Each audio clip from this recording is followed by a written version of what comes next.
could be very different along the same generational divides. And for more on how the decision will affect the country's youth, we're joined by Felix Marquardt. He is the executive director of Youthonomics and the CEO of Migration. Clearly, a lot of young people feeling angered, feeling incensed. Why do you think it is that they're feeling that? What difference is there from the older generation? Well, young people's allegiances are no longer strictly national or mostly national. I call them the Star Wars generation. They're a bit like, you know, in Star Wars, characters don't really care what planet you're from. They don't really care what color your skin is. They don't even care whether you're a Wookiee, a droid, a human, or a big, fat, slimy creature. The only thing that counts is, you know, on what side of the Force you are. And young people are not so interested in where you're coming from. They want to know where you're going. They're values-driven. They want to know if you're a racist or not. They want to know if you're an individualist. They want to know if you actually think that global warming is a myth. Those are the questions that they identify with.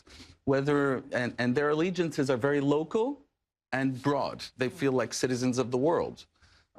They feel much more than their elders. They feel, you know, they feel strongly about the very local, their city, their neighborhood. But the thing in the middle, the nation, the island, it's not really central to their worldview.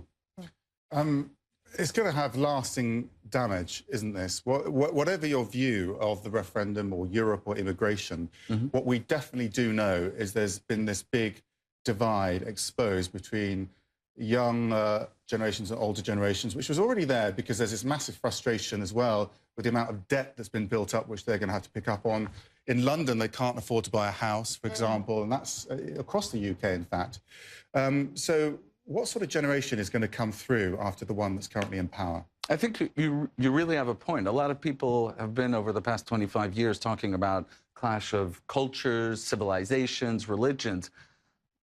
My chairman and I at Youthonomics, we have a strong feeling that the biggest clashes of all in the coming years might well be a clash of generations, because, as you mentioned, what we just did over the past 10 years is we took a lot of privately accumulated bad debt that was accumulated by baby boomers wrongly because of, I would argue, sort of a sense that, you know, for very ideological reasons that purported not to be ideological, sort of a, you know, a modern version of Adam Smith's invisible hand that was actually for the greater benefit of all, in the end turned out to be not for the benefit of all. And all this bad debt that was privately accumulated was converted into public debt.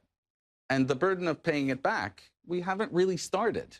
And so it's people either who are kids now who are going to be paying them back, or people who are not even born. These people, when they grow up, are going to be, you know, there's a good chance, fair chance, that they'll be pretty upset. And so I think, like, we need to look at the ways that young people can actually sort of reclaim power in the coming years. Because basically, as I said, national allegiances don't really, you know, work for them. Essentially, I think most of them, they get the fact that the central issues of our time, global warming, nuclear proliferation, terrorism, forestry depletion, fishery depletion, those issues, the answer to those issues will be transnational, or they won't be real solutions. But those issues also, as people get older, I mean, this is a generational thing in the sense as well, they will take on some of the issues that the older generations do care about now, because they're just in a different place in their lives. Yeah. Right?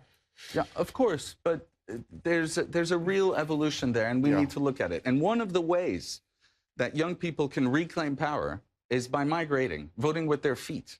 And that's what the EU was all about, and that's what the young Brits are going to miss out on. Felix, thank you very much indeed. It's a huge issue this is exposed.